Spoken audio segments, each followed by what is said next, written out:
Hey, Canoecopia Live. We are here on the last day of the expo, and I'm here with Bill Schultz, an avid smallmouth bass fisherman who I believe is just shy of catching 20,000 fish. I know, it's amazing. I kept a log. Yeah, You can kid me about that. I caught my first one in 1994.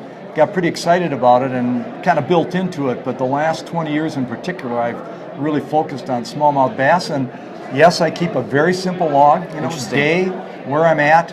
If I catch some bigger fish, I note it, but I also keep track of how many. So I'm at about 136 shy of 20,000 that I've caught over the last 23 years. That's amazing. That's amazing.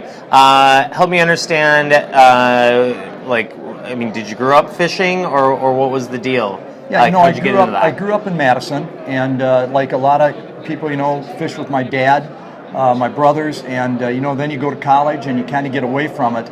So I got away from it, but in about age 40, got a chance to spend a few days fishing, and the bug came back, and that led to buying a fishing boat.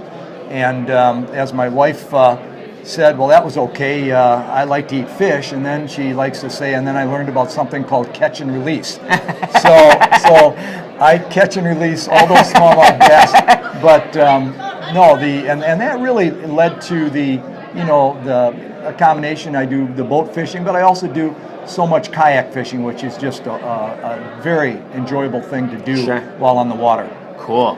That's awesome. All right, so you're going to be speaking today on the last day of Canoecopia. What are you talking about? My talk is kayak fishing getting started, and what we're going to look at, a lot of people are fishermen, like me, start off as a fisherman, and then you want to get into a different type of fishing, and kayak fishing allows you to get to waters that you can't get to in a boat, and even maybe waters you can't wade in. So we're going to talk about, what's the best type of fishing kayak, what's the best length depending on what kind of water you fish. Also, we're going to look at paddles. A lot of times people buy a nice kayak and a really heavy paddle, which can ruin a day on the water. So I've done that. We all have. And so we talk about, buying the most expensive, lightest paddle you can get.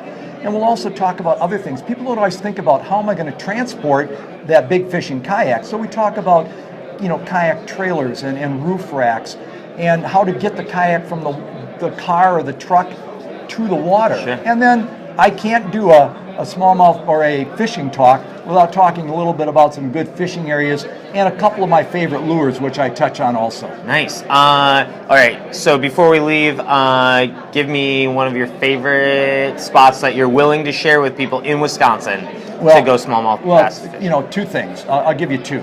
One, of course, is Door County, and I'm fortunate enough we got a place up there, so I'm up there a lot. I mean, it's one of the best smallmouth bass fisheries in the entire United States. So that's a great place, but that's big water fishing. But you look at rivers, which are just a blast. I'm from the Milwaukee area, and our Milwaukee River is a wonderful smallmouth bass fishery. People would be very surprised at how clean the water is too. Or at least clear. I know. I go paddling on that. It's not bad. No, it's great. And rivers, one of my talks I do is about, river smallmouth fishing. Super untapped resource.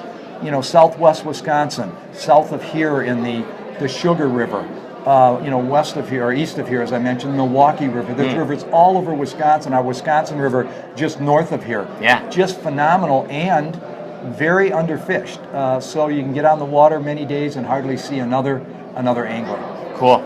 Very cool. All right. Thank you, Bill. Bill's talk is at what time? It's at 12:30, and it's being sponsored by Jackson Kayak. I'm on their national pro staff, as well as Benning Branch's Aquabound Paddles, which you know well. Yeah, Bill and I are both pro staff for Aquabound and Benning Branches, which is great, and they're here at the show, so come check them out. Yeah, there's not a better place in the world to look at any kind of kayaking or paddle sport activities in Canoecopia. Yeah. And that's in fact what I say in my talk. I mean, if you want to learn about kayak fishing and see what's out there, this is the place to be. Awesome. All right, guys, we will be here all day. Stop by and say hi. Thanks.